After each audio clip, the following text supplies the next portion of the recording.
The Roman Emperor Commodus, who was born in 160 AD, is the final figure on our short list whose name has come to stand for the bathroom. Although the term commode is less frequently used, older people still frequently use the expression. It was regularly used in a well-known American sitcom, All in Family, from the 1970s. The origin of the word commode in English and French is an excellent one for a tale. Though the name commodus may relate to convenience, but more likely it signifies commodity. The Latin word for convenient or convenius is commodus. Thomas Crapper and John Harrington both took great pride in their discoveries or improvements. Yes, the person credited with creating the first flush toilet was a knight. His name was Sir John Harrington. Sir John also explained his invention to the Queen during her visit to his country home. One of the very first people in history to use a flush toilet was Elizabeth I. Even though Thomas Crapper's innovation was successful and made money, Harrington's never did, and neither man is likely to have objected if their names are still associated with their contribution. But it's unlikely that the Emperor Commodus would have approved of people sitting down and defecating on a thing that bears his name. One might have been skinned alive if he dared to call the toilet a commode in front of the emperor. As you can see, Commodus was a cruel psychopath. Unfortunately, being Emperor of Rome gave one free rein to indulge in sadism.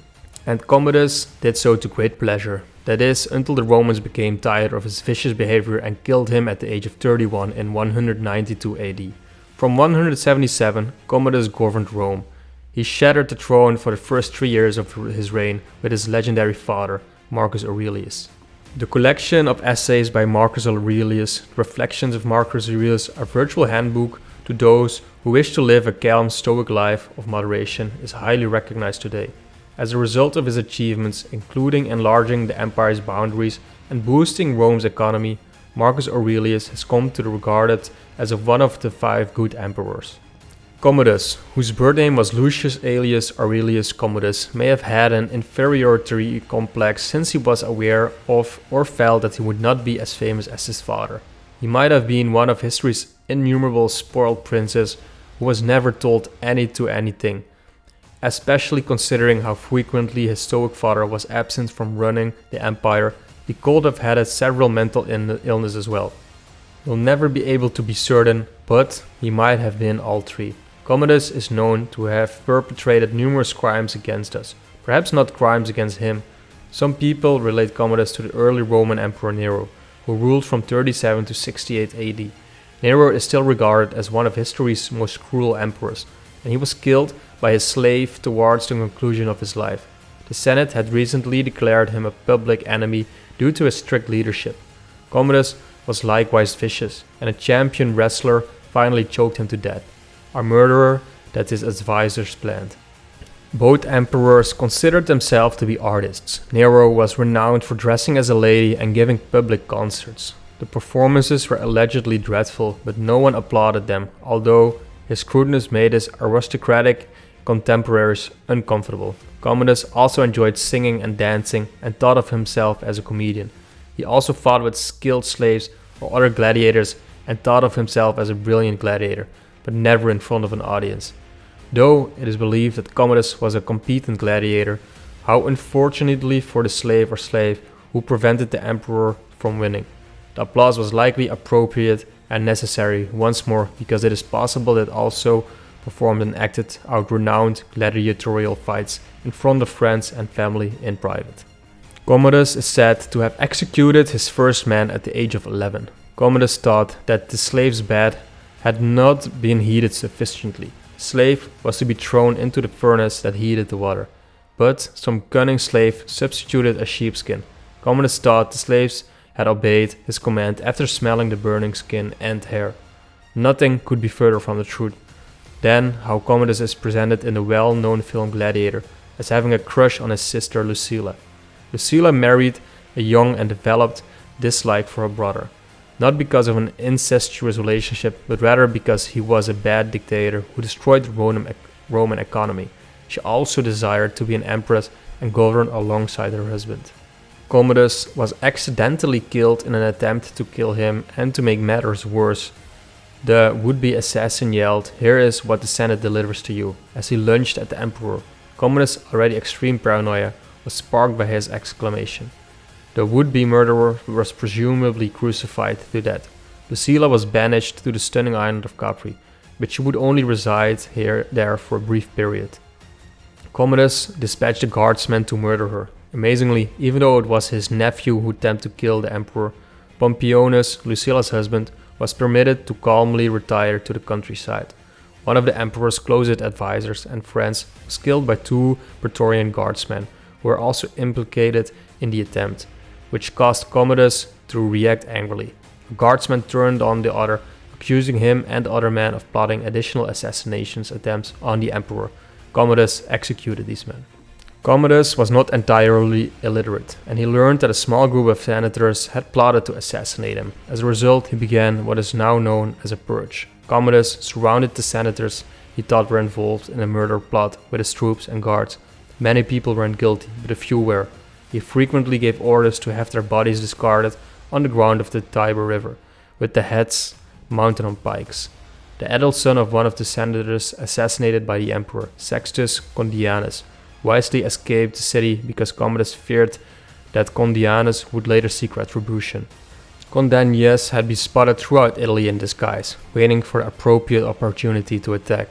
According to reports that reached the emperor, who by this time was starting to imagine himself as the incarnated hero Hercules, son of the god Jupiter, numerous men who only resembled Condianus were slaughtered by Commodus. According to history, once more their heads were displayed for public viewing.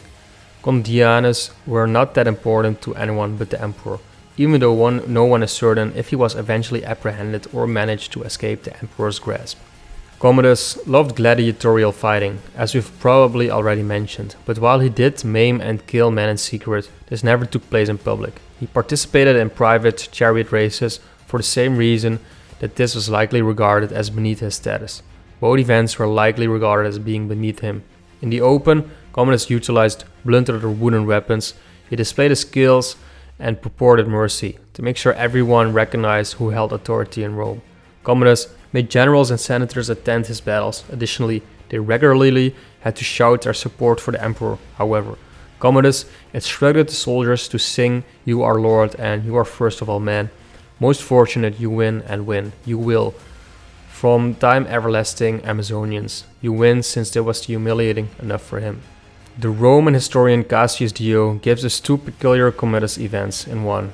A beheaded ostrich was reportedly killed by Commodus in the arena. He then walked around in front of the assembled senators while shaking the long, bloody head and neck in their faces. The message was delivered. The ruler reportedly summoned a gathering of all men in Rome who had lost their legs and feet, according to the other episode. This was not unusual, and many people were probably diabetics or had worn infections from walking on unclear streets. Commodus collected these men because he wanted to retell a Roman myth about giants hurling stones at a hero. Another interesting detail is that each giant in the tale possessed serpents for lower legs. To mimic the appearance of giants, no issue.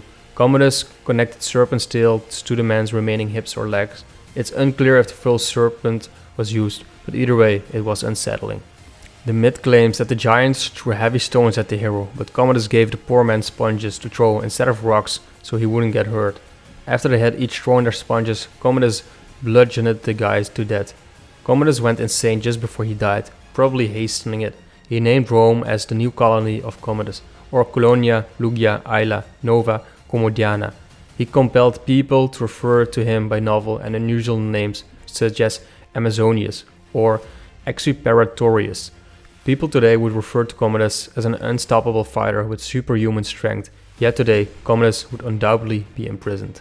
He dubbed the Senate the Lucky Commodian Senate, in addition to renaming the greatest metropolis in the Western Hemisphere after himself. He then publicly proclaimed that Commodus was Golden One and his reign the Golden Age, after which Romans were no longer Romans but Commodians. Even though the emperor was well liked by the majority of the populace and put on several sports and spectacles, this was too much for the Senate to handle. Many of them took pleasure in seeing the rich, aristocratic senator degraded.